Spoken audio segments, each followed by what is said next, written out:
सभी चिकित्सक बंधुओं को नमस्कार।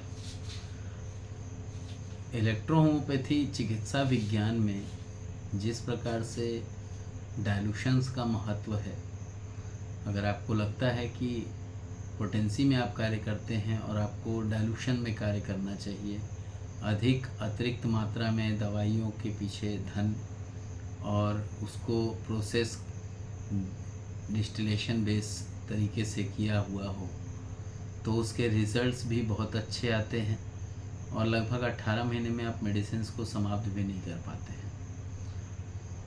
वो तब होता है जब आप मेडिसिन्स को डिस्टिलेशन बेस यूज़ लेते हैं, क्योंकि सुप्रीम कोर्ट की गाइडलाइन ही है कि इलेक्ट्रोहोम्योपैथी की जो रेमेडीज़ होती है उसकी प्रोसेसिंग, चाहे फिर वो आप क्लिनिक में करते हों या कोई फार्मास्यूटिकल वाला अपने फार्मेसी सेंटर पे करता हो, आप आरएस एथेनॉल अल्कोहल यूज़ नहीं कर सकते।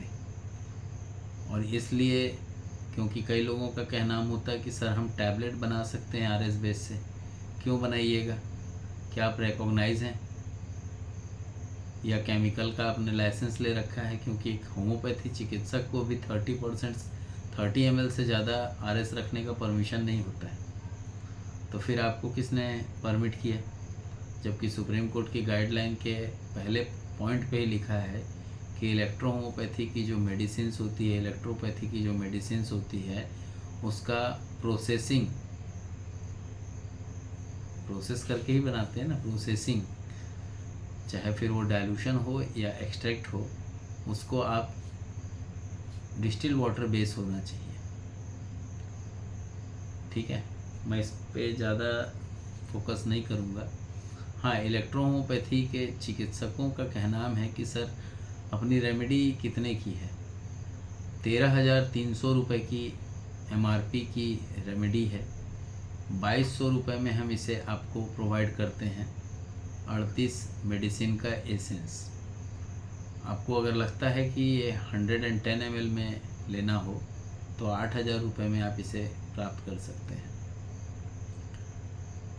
इसकी MRP और ज़्यादा हो जाती है, बट एक्सट्रैक्ट में अगर काम करना चाहते हैं, 1 to 10 में काम करना चाहते हैं, तो एक्सट्रैक्ट 15 ml का एक्सट्रैक्ट अगर आप लेते हैं तो 10,000 में आपको उपलब्ध होता है, जिसकी MRP के अकॉर्डिंग जाएंगे तो लगभग 85,500 का होता है। ठीक है, और ये सारे लैब टेस्टेड हैं, हमारे एसेंस भी और एक्सट्रैक्ट भी। ठीक है, प्रमाणित। तो आइए आज हम लोग 0 to top offline and online electrohomeopathy class में कॉम्प्रेस पॉइंट नंबर 21 को पढ़ते हैं। घुटने के ऊपर और नीचे का जो क्षेत्र होता है उसका विवरण हम लोग जानेंगे। इसका इंट्रोडक्शन दे देता हूँ, परिचय समझा देता हूँ। घुटना शरीर का एक महत्वपूर्ण जोड़ है। कई लोगों का कहना होता है सर घुटने के पेशेंट ठीक नहीं होते हैं। बिल्कुल होते हैं और बहुत जल्दी ठीक होते हैं, खुश हो जाते हैं वो। ख़ास तौर पे इलेक्ट्रोहोम्योपैथी नासक मेथोडोलॉजी में तो बिल्कुल ठीक होते हैं। तो शरीर का जो घुटना जो है वो शरीर का एक महत्वपूर्ण जोड़ है, जो पैर के ऊपरी और निचले हिस्से के बीच संबंध बनाता है। यह जोड़ न केवल शरीर के वजन का जो समर्थन होता है उसका समर्थन करता है, बल्कि चलने, दौड़ने, कूदने और अन्य शारीरिक गतिविधियों में भी महत्वपूर्ण भूमिका निभाता है। घुटने के ऊपर और निचले क्षेत्र इन गतिविधियों में सहायक होते हैं। कौन कौन से गतिविधियां हैं वो? विभिन्न शारीरिक कार्यों को सक्षम बनाता है। हम घुटने के ऊपर और नीचे के जो क्षेत्र होते हैं उसकी संरचना, कार्य, इससे संबंधित तंत्रिकाएं और समस्याओं के बारे में विस्तार से इस क्लास में चर्चा करेंगे। आप लोगों का कहना रहता है सर चर्चा कैसे करते हैं? तो भाई जो एक्सप्लेनेशन दे रहा हूँ वही चर्चा है। बाकी अगर आपको कोई चीज़ ऐसी लगती है कि नहीं समझ में आई है तो कॉल कर सकते हैं मुझे, बहुत दूर नहीं हूँ। फ़ोन आपके पास भी होगा, मेरे पास भी रहता है, 9407761264 या फिर 6267726860, और एक नंबर और है 9904248934। एक नंबर और दे दूँ, 8866292545। इस पे कॉल करके आप जानकारी जो लेना चाहें ले सकते हैं, ठीक है। मेडिसिन्स भी ले सकते हैं। एक दो नंबर और हैं बट याद नहीं है, 9955 करके है, आखिरी में 61 पड़ता है, और एक नंबर है 33 पड़ता है, बट याद नहीं है वो नंबर, ठीक है। आगे बढ़ते हैं। घुटने के ऊपर और नीचे के जो क्षेत्र होती हैं उसकी संरचना, फ़ोटो दिखा करके क्लासेस पढ़ाना नहीं जमता है। एक जगह मैं भी बैठ जाऊं और एक जगह आप भी बैठ के ही इसको देख रहे होंगे, तो बेहतर होगा कि घुटने का जो चार्ट होता है उसको आप निकाल के रख लीजिएगा और तब इसको क्लास को अटेंड कीजिएगा, तो आपको बहुत आसानी से विस्तार से समझ में आएगा। घुटने के जो ऊपर का और नीचे का जो क्षेत्र होता है उसकी संरचना में घुटने के जोड़, जिसको नी जॉइंट कहते हैं, घुटने का जोड़ एक हिंग जॉइंट है जो मुख्य रूप से हड्डियों, कार्टिलेज, लिगामेंट्स और टेंडन्स से मिलकर बना होता है। इसमें मुख्य रूप से 3 हड्डियां होती हैं। पहला होता है ऊपर से जो आती है जांघ की हड्डी, फ्यूमर। यह ऊपरी जांघ की हड्डी है जो घुटने में शामिल होती है। टिबिया यह निचले पैर की मुख्य हड्डी है जो घुटने के नीचे स्थित होती है। पटेला यह घुटने का पट्टा है जो घुटने के सामने स्थित होता है और घुटने को स्थिरता प्रदान करता है। सेकंड पॉइंट है इसमें, लिगामेंट्स एंड टेंडन्स। घुटने के 4 भाग लिगामेंट होते हैं। 4 प्रमुख इसमें लिगामेंट होते हैं, जिसको हम लोग ACL एंटीरियर क्रूसिएट लिगामेंट कहते हैं। यह लिगामेंट घुटने के ऊपर और नीचे के बीच में ये स्थिरता बनाए रखता है और घुटने की घुमावदार गति को नियंत्रित करता है। दूसरा होता है इसमें PCL पोस्टीरियर क्रिसियूट लिगामेंट। यह लिगामेंट घुटने की गति को नियंत्रित करता है और घुटने के निचले हिस्से को स्थिर बनाता है। MCL medial collateral ligament. यह लिगामेंट घुटने के अंदरूनी हिस्से को स्थिरता प्रदान करता है। LCL lateral collateral ligament. यह लिगामेंट घुटने के बाहरी हिस्से को स्थिर करता है। टेंडन्स भी घुटने की गति में सहायक होते हैं और मांसपेशियों को जोड़ने का काम करते हैं, विशेष रूप से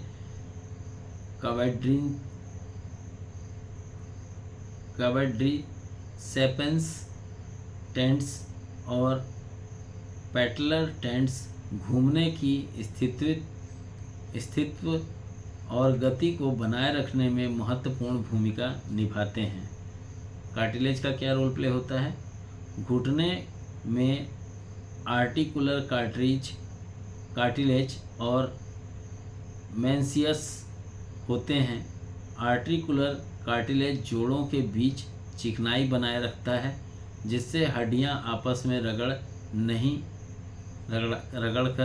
नहीं टूटती। मेनिस्कस एक ऐसी आकार का उपस्थिति है जो घुटने के जोड़ में कुशन की तरह कार्य करता है, जिससे अतिरिक्त दबाव से बचाव होता है। घुटने के ऊपरी और नीचे का जो क्षेत्र होता है उसका फंक्शन को भी समझ लेते हैं। घुटने का जो स्थायित्व है स्टेबिलिटी ऑफ द नी है। घुटने का जोड़ मजबूत लिगामेंट और टेंड्स द्वारा समर्थित होता है जो उस स्थिरता प्रदान करता है, और ये स्थिरता घुटने के चलते समय और अन्य शारीरिक गतिविधियों के दौरान किसी भी चोट या नुकसान से बचाती है। विशेष रूप से एसीएल और पीसीएल लिगामेंट्स घुटने की घुमावदार गति को नियंत्रित करते हैं और स्थिरता बनाए रखते हैं। मूवमेंट ऑफ द नी, घुटने की जो गति होती है, सेकंड पॉइंट है ये। घुटना मुख्य रूप से फ्लेक्शन और एक्सटेंशन की गति करता है, यानी यह जोड़ शरीर के सामने और पीछे के बीच मोड़ और सीधा करने के कार्य को संपन्न करती है। जब हम चलते हैं, दौड़ते हैं या फिर कूदते हैं तो घुटने की ये गति आवश्यक होती है। इसके अलावा घुटना थोड़ा सा रोटेशन भी करता है, जो विशेष रूप से जब घुटना मोड़ा जाता है तब दिखाई देता है। तीसरा है वजन का समर्थन, सपोर्ट ऑफ बॉडी वेट। घुटने का जो जोड़ होता है शरीर के वजन को सहन करता है, विशेष रूप से जब हम खड़े होते हैं, बैठते हैं या चलते हैं। ये वजन धीरे धीरे टिबिया और फ्यूमर के बीच वितरित होता है और उपस्थितियों और लिगामेंट्स की उसकी सहायता करता है, मदद करता है। यह वजन शरीर के अन्य हिस्सों में संतुलित होता है। Nerves related to the knee region, घुटने के ऊपरी और नीचे के जो क्षेत्र होते हैं उससे संबंधित जो तंत्रिकाएं होती हैं उस पर चर्चा करते हैं। घुटने के ऊपर और नीचे के क्षेत्र में कई महत्वपूर्ण तंत्रिकाएं होती हैं जो मांसपेशियों और जोड़ों को सक्रिय करती हैं। इन तंत्रिकाओं के बिना घुटने की गति और कार्य असंभव हो सकते हैं। फेमोरल नर्व, यह तंत्रिका पहला पॉइंट है ना, फेमोरल नर्व। यह तंत्रिका घुटने के ऊपर के क्षेत्र में स्थित होता है और मुख्य रूप से जांघ की मांसपेशियों और घुटने के जोड़ों को नियंत्रित करता है। यह तंत्रिका जांघ के अग्रभाग में स्थित होता है और घुटने के नीचे जाने वाली तंत्रिकाओं को सक्रिय करती है। सेकंड है साइटिक नर्व, इसके बारे में तो जानते हैं, साइटिका करते रहते हैं। तो साइटिक तंत्रिका घुटने के नीचे के क्षेत्र की मुख्य तंत्रिका है। यह तंत्रिका निचले पैरों और पैरों के अधिकांश हिस्सों में संवेदी और मोटर कार्य करती है। साइटिक जो तंत्रिका है, नर्व है, के द्वारा ही निचले अंगों की गति और संवेदना नियंत्रित करती है बोलना चाहिए। तीसरा पॉइंट है टिबिया नर्व। यह तंत्रिका साइटिक तंत्रिका से उत्पन्न होती है और निचले पैर के पिछले हिस्से में स्थित होती है। यह तंत्रिका घुटने के नीचे के क्षेत्र में कार्य करती है, विशेष रूप से पैरों की मांसपेशियों और पैरों की अंगों की जो गति होती है उसमें सहायक होती है। पेरोनियल नर्व, पेरोनियल तंत्रिका घुटने के निचले हिस्से में स्थित होता है और विशेष रूप से पैर की बाहरी हिस्सों की जो मांसपेशियां होती है उसको ये गति उसकी मांसपेशियां और उसकी जो गति होती है उसको ये नियंत्रित करती है। Common disorder of the knee region, घुटने के ऊपरी और नीचे के क्षेत्र में संबंधित सामान्य समस्याएं क्या क्या होती हैं। घुटने का दर्द, नी पेन। घुटने का दर्द एक सामान्य समस्या है जो चोट, गठिया और अन्य शारीरिक समस्याओं के कारण होता है या हो सकता है। यह दर्द घुटने के जोड़ों के अंदर या बाहर हो सकता है और घुटने की गति में रुकावट पैदा कर सकता है। घुटने की सूजन, नी स्वेलिंग।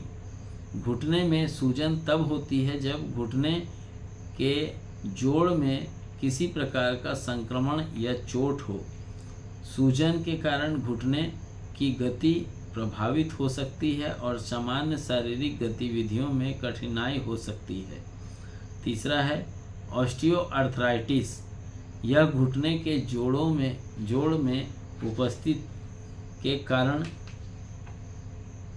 क्षरण के कारण होने वाली समस्या है। क्षरण जहाँ लिखा जाता है ट्यूबरकुलोसिस रिलेटेड है, बोन ट्यूबरकुलोसिस, इसके बाद ही ऑस्टियोपोरोसिस बोलिए या ऑस्टियोआर्थराइटिस बोलिए, तो ये हड्डी जो है आपकी बिस्किट टाइप हो गई है, कमज़ोर हो गई है। यह समस्या घुटने में दर्द, अकड़न जकड़न, गति की कमी के कारण बनती है। यह आमतौर पर उम्र बढ़ने के साथ होती है, लेकिन कुछ मामलों में यह चोट या आनुवंशिक कारणों से भी हो सकती है। चौथा है LCL और MCL इंजरीज। घुटने के अंदरूनी या बाहरी लिगामेंट्स की चोट भी आम है जो घुटने की स्थिरता को प्रभावित करती है। इन्हें अक्सर खेली में या तेज गतिविधियों के दौरान चोट लगने के कारण देखा जाता है। पांचवा है पैटेलर टेंडनाइटिस। यह घुटने के पटेला जिसको कहा जाता है के टेंड में सूजन या उत्पन्न होने की स्थिति है जो घुटने के सामने दर्द और कठिनाई का कारण बनती है। यह समस्या अधिक शारीरिक श्रम करने वाले में भी अधिक आम है। घुटने के ऊपर और नीचे के क्षेत्र का उपचार, ट्रीटमेंट ऑफ नी डिसऑर्डर्स। दर्द निवारक जो दवाएं होती हैं, जिसमें इलेक्ट्रोहोमोपैथी में F2 का उपयोग आप कर सकते हैं। एंटी इन्फ्लेमेटरी जो रेमेडी होती है वो देना होगा। घुटने के दर्द को कम करने में सहायता मिलेगी। इससे सूजन को कम करने के लिए आप रेमेडी उपयोग करते हैं। इसमें कुछ फिजियोथेरेपी की भी ज़रूरत कभी कभी पड़ती है फिजियोथेरेपी के माध्यम से घुटने की गति और ताकत को बढ़ाया जाता है। इसमें विशेष अभ्यास और व्यायाम शामिल होते हैं जो घुटने के जोड़ों को मजबूत करने में मदद करते हैं। एक कंडीशन आती है सर्जरी की गंभीर मामले में, जैसे घुटने के जोड़ों में गंभीर क्षति हुई हो, टूट गया हो, फूट गया हो, चूरा हो गया हो। सुनते हैं कई बार अपन हड्डी चूरा हो गई। तो वैसी कंडीशन में जैसे घुटने के जोड़ में गंभीर क्षति हुई हो तो सर्जरी की आवश्यकता होती है। इसमें घुटने के जोड़ों की जो रिप्लेसमेंट होती है या लिगामेंट की मरम्मत की बात करें, लिगामेंट रिपेयर किया जाता है। इसमें प्राकृतिक जो उपचार होता है, नेचुरल रेमेडी, इसमें घुटने के दर्द और सूजन के लिए हम इलेक्ट्रोहोमोपैथी रेमेडीज़ को देते हैं उपयोग करने के लिए। इससे जैसे आइस पैक, गर्म शेक आप लगा सकते हैं, मसाज वगैरह कर सकते हैं, तेल वगैरह अप्लाई कर सकते हैं। इसका निष्कर्ष दे देता हूँ, कंक्लूज़न। घुटने के क्षेत्र हमारे शरीर का एक महत्वपूर्ण हिस्सा है जो विभिन्न शारीरिक कार्यों के लिए आवश्यक है। घुटने की संरचना, तंत्रिकाओं और कार्य के बारे में समझ प्राप्त करना हमें इससे जुड़ी समस्याओं को बेहतर ढंग से पहचानने और उनका उपचार करने में मदद करता है। घुटने में दर्द, सूजन या अन्य विकारों में उपचार में उचित निदान और चिकित्सा पद्धतियाँ इसमें महत्वपूर्ण भूमिका निभाती हैं। हम भी निभा रहे हैं। तो इस तरीके से आज हम लोग 21 पॉइंट तक पढ़ लिए हैं। प्रयास करूँगा कि इसको 30 दिन में फिनिश कर दूं, और जब ये फिनिश हो जाएगा तो बिल्कुल मैं समझता हूँ कि आप सभी को इसके आगे पढ़ने का भी मन करेगा। हाँ, कुछ लोग कह रहे थे कि सर क्या आपके पेटेंट भी हैं? हाँ भाई, मेरे पेटेंट हैं 262 नारायण हर्बल स्पाइसरी के प्रोडक्ट्स हैं। इन प्रोडक्ट्स का उपयोग करके आप acute disease, chronic disease, degenerative disease और degenerative to more degenerative diseases को क्योर कर सकते हैं। अगर आपको लगता है कि हाँ मुझे नासक मेथोडोलॉजी में कार्य करना चाहिए, तो सबसे पहले एक 2200 रुपये का 38 रेमेडी का सेट ले लीजिए, एसेंस ले लीजिए और तब आप क्लिनिकल प्रैक्टिस करें। जहाँ तक संभव सहायता हो सकती है, नारायण हर्बल स्पैजरिक का मैं डायरेक्टर आपको सहयोग प्रदान करूँगा। तो आज की क्लास के लिए इतना मैं समझता हूँ, काफ़ी मेहनत हमें भी करनी पड़ती है। तो ये आप लोग इसको रीड कीजिएगा चार्ट रख करके, और पुस्तक ले लीजिए। 1350 रुपये में पुस्तक मिल जा रही है अभी, फिर समाप्त हो जाएगी तो फिर 1500 हो जाएगा। तो बेहतर है पहले आओ पहले पाओ। आज्ञा चाहूँगा। जय हिंद, जय इलेक्ट्रोहोम्योपैथी, जय काउंट सीजर मेटी जी, जय नासक मेथोडोलॉजी और जय आप सभी की।